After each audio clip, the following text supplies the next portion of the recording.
Good morning, students of class 9th. I am starting chapter number 4, which is values and data type.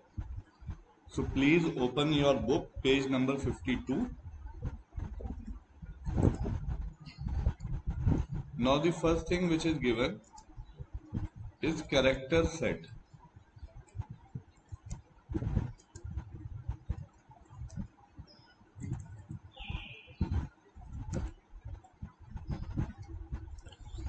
तो character set क्या होता है? Java language जिन characters को recognise करती है, identify करती है, उसको हम कहते हैं कैरेक्टर सेट। तो जावा जो है ये एक केस सेंसिटिव लैंग्वेज है। इसमें अगर आप पढ़ें तो कह रहा है alphabets letters A to Z capital में, अपर केस में, और and A to Z in lower case.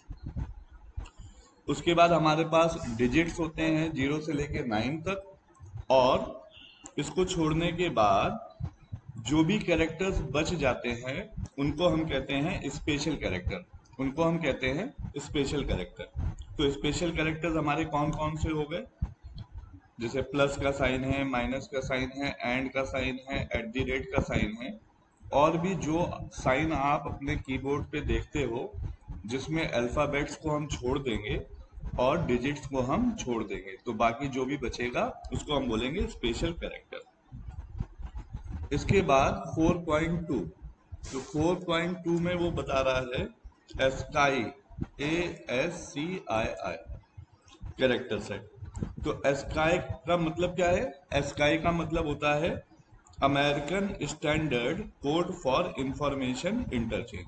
ये क्या है? ये एक 7 बिट का कोड होता है जो 128 डिफरेंट कैरेक्टर्स, मतलब 2 की पावर 7 का होता है। ठीक है, अब आप आ जाइए पेज नंबर 53 पे, एस्केप सीक्वेंस। एस्केप सीक्वेंस, तो ये एस्केप सीक्वेंस क्या होता है? तो एस्केप सीक्वेंस क्या है कि ये कुछ जावा ने स्पेशल कैरेक्टर्स बनाए हैं जिनका कुछ स्पेशल मीनिंग होता है, और इनको हमेशा हम लिखते हैं बैक स्लैश के साथ। ठीक है, तो जैसे सपोज कि अगर हम कोई प्रोग्राम बना रहे हैं और वहां पे हम प्रिंट कमांड में, तो प्रिंट कमांड कौन सी होती है? System dot out dot println एलन। अब इसमें आपको पता ही है कि अगर हम डबल कोट्स में कुछ लिखेंगे तो वो एज इट इज प्रिंट हो जाएगा। ठीक है, अब मान लीजिए कि हमने इसमें डबल कोट्स में लिखा हेलो, और यहाँ पे हमने लगा दिया बैक स्लैश एन, और फिर हमने लिखा हाउ, और इसको बंद कर दिया, तो होगा क्या? हेलो प्रिंट होने के बाद बैक स्लैश एन से ये जो हाउ है ये अगली लाइन, मतलब एक नई लाइन में प्रिंट होगा। ठीक है, तो आप यहाँ पे टेबल जो बनी हुई है पेज नंबर 53 पे आप देख सकते हैं कि अगर आप बैक स्लैश एन को यूज करेंगे तो it will insert a new line, then back slash T insert a tab. Back slash T से क्या है कि टैब के बराबर स्पेस आ जाती है, टैब के बराबर स्पेस आ जाएगी। अगर हमने मान लीजिए यहाँ पे हेलो और हाउ के बीच में लिख दिया है बैक स्लैश टी, तो टैब जो होता है हमारी की होती है हमारे कीबोर्ड पे, अगर हम उसको यूज करते हैं तो एक प्रॉपर इक्वल स्पेस आती है, तो उतनी स्पेस यहाँ पे आ जाएगी। तो इसी तरीके से डबल बैक स्लैश दिया है। ठीक है, तो इस तरीके से आप इस टेबल को रिफर कर सकते हैं फॉर दी एस्केप सीक्वेंस। अब हम आ जाते हैं पेज नंबर 55 पे। तो पेज नंबर 55 पे क्या दिया है? टोकन्स, जो कि मैं आपको पहले ऑलरेडी एक्सप्लेन कर चुका हूं, लेकिन मैं आपको फिर से एक्सप्लेन कर देता हूं। ठीक है, टोकन्स क्या होता है? टोकन होता है smallest element of a program, smallest element of a program. तो जब कभी हम कोई प्रोग्राम बनाते हैं तो उस प्रोग्राम का छोटे से छोटा जो एलिमेंट होता है उसको इंडिविजुअली कहते हैं टोकन। तो टोकन कौन कौन से होते हैं? तो सबसे पहले हो गया आपका कीवर्ड्स। कीवर्ड्स, तो कीवर्ड्स होते क्या है? Keywords are reserve words. Reserve words used in a program. जब कभी हम कोई प्रोग्राम बनाते हैं तो उसमें कुछ ऐसे वर्ड्स को हम यूज करते हैं जो कि प्री डिफाइंड है, जैसे कि डेटा टाइप के नाम हो गए, क्लास हो गई, पब्लिक, प्राइवेट, प्रोटेक्टेड, फ्रेंडली। इस तरीके के जो भी वर्ड्स हम यूज करते हैं इनको हम कहते हैं कीवर्ड्स। ठीक है, तो ये कह रहा है पेज नंबर 55 पे अगर आप देखें तो ये बता रहा है कि कीवर्ड्स क्या है। Keywords also known as reserved words are the words that have a special meaning to the Java compiler. Java compiler reserves these keywords for its own use and hence they are not available as name of variable or method। तो इसका मतलब क्या है, तभी जब आपको याद होगा कि जब मैंने आपको ये बताया था कि वेरिएबल का नाम रखने के रूल क्या होते हैं, तो उसमें एक रूल ये भी था कि the name should not be a keyword. ऐसा क्यों है, देखिए यहाँ पे लिखा है कि जो जावा कंपाइलर है उसने इन वर्ड्स को रिजर्व करके अपने पास रखा हुआ है एज अ कीवर्ड्स, तो इसलिए हम इन नामों को वेरिएबल का नाम या मेथड के नाम के लिए यूज नहीं कर सकते हैं। अब आप आ जाइए पेज नंबर 56 पे। तो यहाँ पे दिया है आइडेंटिफायर्स। तो आइडेंटिफायर्स क्या होते हैं, तो आइडेंटिफायर्स होते हैं आइडेंटिफायर्स ये क्या है, these are the names which are given by the programmer. Names given by the programmer. देखिए जब कभी कोई प्रोग्राम बनाते हैं तो प्रोग्राम बनाते समय बहुत सी ऐसी चीजें होती हैं जिनका नाम जो प्रोग्रामर है वो अपने मन का रखता है। जैसे कि क्लास का नाम हम अपनी चॉइस का ले सकते हैं, वेरिएबल का नाम हम अपनी चॉइस का ले सकते हैं। अगर हम कोई मेथड लिख रहे हैं जो कि अभी हम सीखेंगे कि कैसे लिखा जाता है, तो उसका नाम भी हम अपनी चॉइस का ले सकते हैं। और ऑब्जेक्ट अगर हम कोई क्रिएट करते हैं तो उसका नाम भी हम अपनी चॉइस का ले सकते हैं। तो ऐसे नाम जो होते हैं उनको हम कहते हैं आइडेंटिफायर्स। ठीक है, तो अब आप देखिए पेज 56 पे 4.5.2 identifiers. Identifiers are used to name different component of a program such as variable, method, object, etc. ठीक है, अब जो अगली चीज है 4.5.3 में जो नेक्स्ट हमारा टोकन है वो है लिटरल। लिटरल्स, तो लिटरल्स क्या होते हैं, जब कभी हम कोई प्रोग्राम बनाते हैं तो उसमें कुछ वैल्यूज को यूज करते हैं। तो कौन कौन सी कितने तरीके की वैल्यूज हम यूज करते हैं ये हम पढ़ चुके हैं, जिसमें हमारे पास होता है नॉन डेसिमल नंबर, फिर हमारे पास होते हैं decimal numbers, single character, group of character और ट्रू फॉल्स। तो लिटरल्स क्या है, लिटरल्स आर दी वैल्यूज, जो कि वैल्यूज हम यूज करते हैं कोई भी प्रोग्राम बनाते समय, तो उनको बोलेंगे लिटरल। तो कह रहा है कि literals are sequence of characters that represent value in a program and are stored in variable. Literal are made up of digit, letters and other characters. तो कितने तरीके के लिटरल्स हो गए, 5 तरीके की वैल्यूज है तो 5 तरीके के लिटरल हो गए। तो सबसे पहला कौन सा हो गया हमारे पास, नॉन डेसिमल नंबर्स के लिए हम बोलेंगे इंटीजर लिटरल। उसके बाद डेसिमल नंबर्स के लिए हम बोल देंगे फ्लोटिंग पॉइंट लिटरल। उसके बाद हमारे पास होते हैं सिंगल कैरेक्टर, तो उसको हम बोलेंगे कैरेक्टर लिटरल। फिर हमारे पास स्ट्रिंग है तो स्ट्रिंग लिटरल्स। और at the last Boolean literal.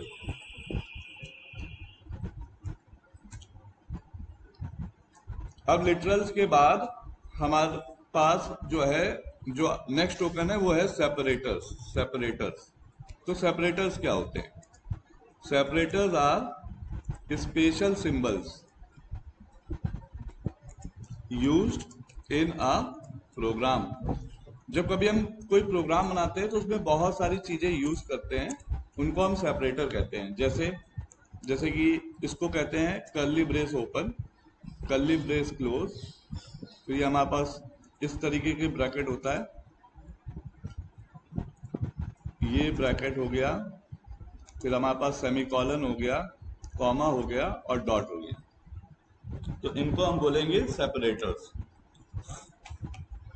तो सेपरेटर्स के लिए आप आ जाइए पेज नंबर 58 पे। तो पेज नंबर 58 पे 4.5.4 तो यहाँ पे दिया है, सबसे पहले दिया है पैरेंथेसिस। तो पैरेंथेसिस कौन से हैं? ये वाले, ठीक है। उसके बाद कर्ली ब्रैकेट्स, कर्ली ब्रैकेट्स कौन से हैं? ये वाले। फिर हैं स्क्वायर ब्रैकेट्स, वो ये हैं। उसके बाद है हमारा सेमीकॉलन और कॉमा और फिर डॉट का साइन, ठीक है। तो ये जो है इनको हम पंक्चुएटर या सेपरेटर कहते हैं। अब जो नेक्स्ट हमारा टोकन है वो है ऑपरेटर्स। तो जब कभी हम कोई प्रोग्राम बनाते हैं तो उसमें हम बहुत सारे ऑपरेटर्स को यूज करते हैं, ठीक है। तो ऑपरेटर्स हम बहुत ही ज़्यादा डिटेल में नेक्स्ट चैप्टर में पढ़ने वाले हैं, तो इसलिए ऑपरेटर्स को मैं यहाँ पे अभी डिटेल में नहीं बता रहा हूँ। खाली ऑपरेटर्स के नाम हम एक बार समझ लेते हैं। तो कौन कौन से हमारे पास ऑपरेटर्स अवेलेबल हैं? तो हमारे पास अरिथमेटिक ऑपरेटर है,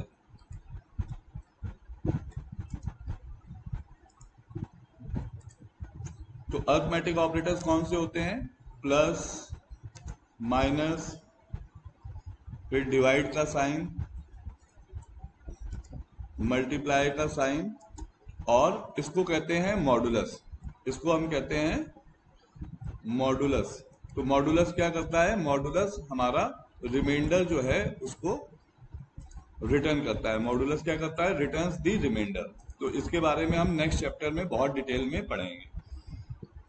तो हमारे पास अरिथमेटिक ऑपरेटर हो गए। फिर हमारे पास होता है असाइनमेंट ऑपरेटर। तो असाइनमेंट ऑपरेटर कौन सा होता है? Equal to. उसके बाद हमारे पास होता है रिलेशनल ऑपरेटर। तो रिलेशनल ऑपरेटर कौन कौन से होते हैं? जैसे कि less than equal to, greater than equal to और नॉट इक्वल टू। इनको हम कहते हैं रिलेशनल ऑपरेटर। ये क्या बताते हैं? ये रिलेशन बताते हैं, करेक्ट। उसके बाद हमारे पास होते हैं, आप पेज नंबर 59 पे देखिए, ऑपरेटर्स में दिए हैं। सबसे ऊपर दिया है यूनरी। यूनरी मतलब सिंगल ऑपरेंड होता है इसमें, प्लस या माइनस। फिर असाइनमेंट ऑपरेटर, ये कौन सा होता है? Equal to. उसके बाद अरिथमेटिक ऑपरेटर, ये कौन से होते हैं? प्लस, माइनस, मल्टीप्लाई, डिवाइड और मॉडुलस। फिर हमारे पास होता है रिलेशनल ऑपरेटर। तो रिलेशनल ऑपरेटर में कौन सा हो गया? Greater than, less than, greater than equal to, less than equal to और नॉट इक्वल टू। फिर इंक्रीमेंट और डिक्रीमेंट ऑपरेटर, ये हमारे होते हैं प्लस प्लस, माइनस माइनस। ये दो फॉर्म में होते हैं, पोस्ट फिक्स और प्रीफिक्स। जैसा कि मैंने अभी आपको बताया कि ऑपरेटर्स का पूरा चैप्टर है आपका जो नेक्स्ट चैप्टर है, तो हम सारे ऑपरेटर्स को बहुत ही डिटेल में पढ़ेंगे। अब हम नेक्स्ट टॉप पे आ जाते हैं, वो है हमारा डेटा टाइप। इसको भी मैं आपको पहले इन्फॉर्म कर चुका हूँ, पहले बता चुका हूँ इसके बारे में भी, डेटा टाइप्स के बारे में एक बार फिर से बता देता हूँ। तो हमारे पास जो अवेलेबल डेटा टाइप्स हैं उनको दो कैटेगरी में डिवाइड किया गया है, एक प्रिमिटिव और एक नॉन प्रिमिटिव। तो प्रिमिटिव में हमारे कौन कौन से डेटा टाइप्स आते हैं? Byte, short, int, long for storing non decimal values. तो कौन से हो गए हमारे? बाइट, शॉर्ट, इंट और लॉन्ग। इनको हम यूज करते हैं for storing non decimal numbers. उसके बाद हमारे पास होता है फ्लोट और डबल। ये हम काय के लिए यूज करते हैं? For storing decimal numbers, for storing decimal number.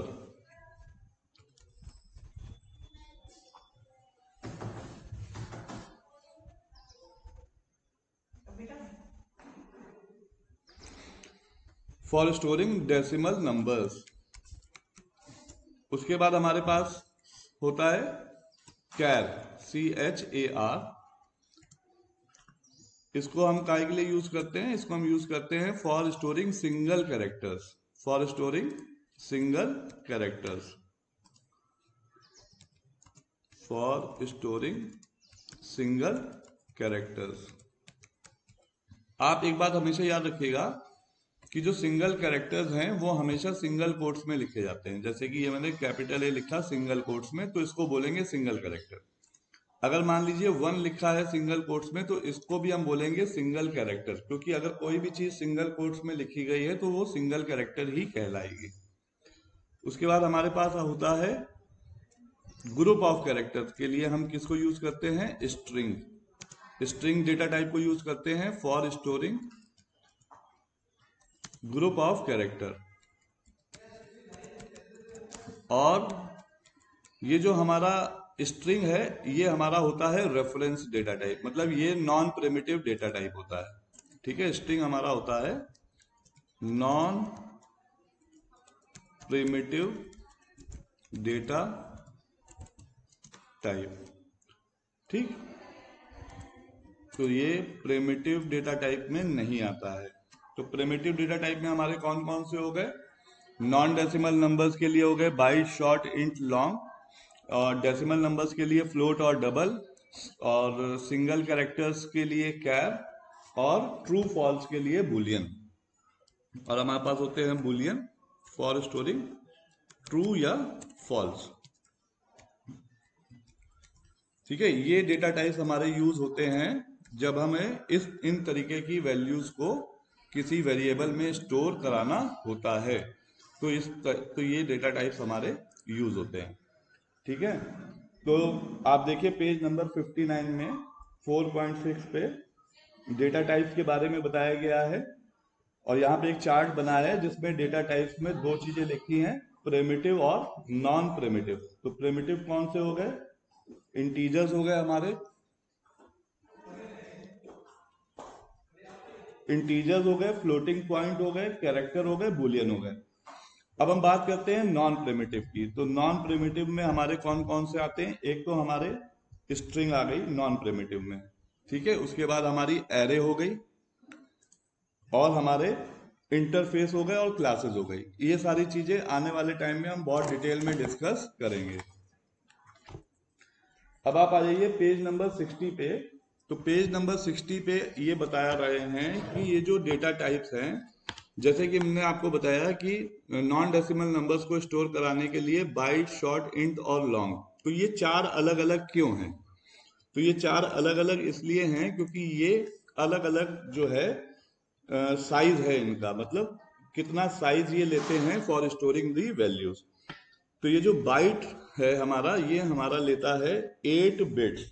Page number 60 पे अगर आप देखें तो यहाँ पे बता रहा है कि ये जो बाइट है ये हमारा लेता है 8 बिट्स। तो 8 बिट्स किसके बराबर होता है? 1 बाइट के। फिर हमारा शॉर्ट जो है वो 16 बिट्स लेता है, जो कि 2 बाइट के बराबर होता है। इंट हमारा 32 बिट्स होता है, जो कि 4 बाइट्स के बराबर है। और लॉन्ग हमारा 64 बिट्स लेता है, जो कि 8 बाइट्स के बराबर है। ठीक है, इससे क्या पता चलता है? इससे पता चलता है कि अगर हमने मान लीजिए कि कोई वेरिएबल डिक्लेयर किया, सपोज हमने यहां पे लिखा इंट ए, तो इसका मतलब अगर हमने किसी वेरिएबल को इंट डेटा टाइप के साथ डिक्लेयर किया है तो कितनी मेमोरी कंप्यूटर में रिजर्व हो गई है? 4 बाइट्स, मतलब 32 बिट्स। तो ये मैंने आपको इंटीजर का बता दिया। इसी के नीचे पेज नंबर 60 पे अगर आप देखें तो फ्लोटिंग पॉइंट का दिया है। फ्लोट लेता है 32 बिट्स, मतलब 4 बाइट्स। और डबल लेता है 64 बिट्स, मतलब 8 बाइट। कैरेक्टर हमारा लेता है 16 बिट्स, मतलब 2 बाइट। और बुलियन हमारा लेता है 8 बिट्स, मतलब 1 बाइट। ठीक है, तो आपको क्या करना है? आपको ये पूरा का पूरा चार्ट जो है वो आपको जो है अपनी कॉपी में बनाना है। ठीक है, तो आप पूरा एक चार्ट बना लीजिएगा, एक तरफ लिखिएगा डेटा टाइप और दूसरी तरफ लिखिएगा उनका साइज। तो डेटा टाइप के नीचे लिखिएगा byte, short, int, long, float, double, char और बुलियन, और उसके सामने लिख दीजिएगा उनका साइज। उसके बाद पेज नंबर 61 पे अगर आप देखें तो ये एक डायग्राम बना है जिसमें दिखा रहे हैं डेटा टाइप्स। फिर ये दो पार्ट में डिवाइड हो गया है, प्रिमिटिव और नॉन प्रिमिटिव। और प्रिमिटिव में हमारे इंटीजर्स हो गए बाइट, शॉर्ट, इंट, लॉन्ग, फिर फ्लोटिंग पॉइंट हो गए फ्लोट, डबल, कैरेक्टर हो गए कैर, बुलियन, और उसके बाद नॉन प्रिमिटिव में क्लासेस, एरे और इंटरफेस। इसको भी आप अपने कॉपी में बना लीजिएगा। अब 4.7 में दिया है वेरिएबल। तो वेरिएबल क्या होता है ये मैं आपको पहले समझा ही चुका हूं कि वेरिएबल को हम यूज करते हैं फॉर स्टोरिंग वैल्यूज। ठीक है, तो वेरिएबल क्या है? Variable is the name of memory location. और क्यों यूज करते हैं? For storing the value.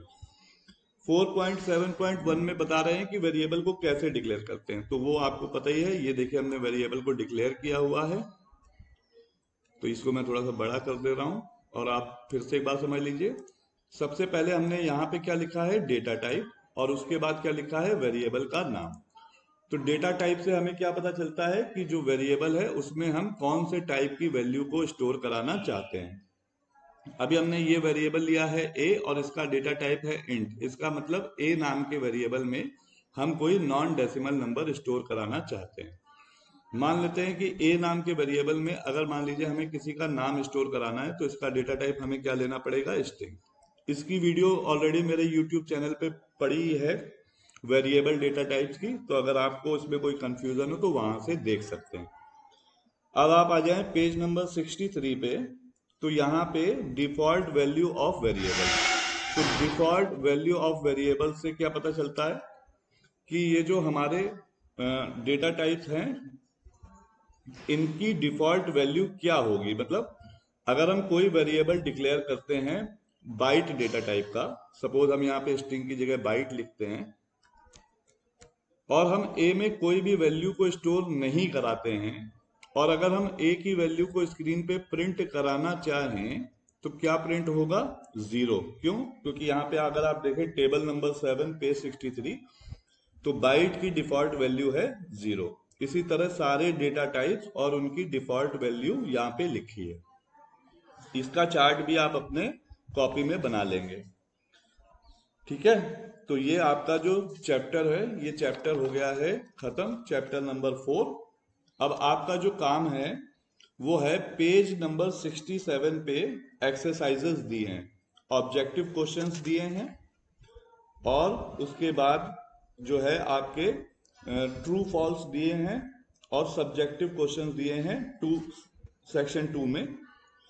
तो आपको जो काम ये है कि आपको ये दोनों एक्सरसाइजेस करनी है, और ये जो सब्जेक्टिव क्वेश्चंस जो कि बोर्ड में आए हुए हैं, जैसे कि यहाँ पे लिखा है ICSE 2018 पेज नंबर 69 पे अगर आप देखें, तो ये सारे के सारे जो क्वेश्चंस हैं और इनके आंसर्स आपको आपकी कॉपी में लिखने हैं, और आपकी कॉपी रेंडमली किसी भी दिन मैं चेक करूंगा ऑनलाइन ही। ठीक है, तो ये आपका चैप्टर नंबर 4 कंप्लीट हो गया है।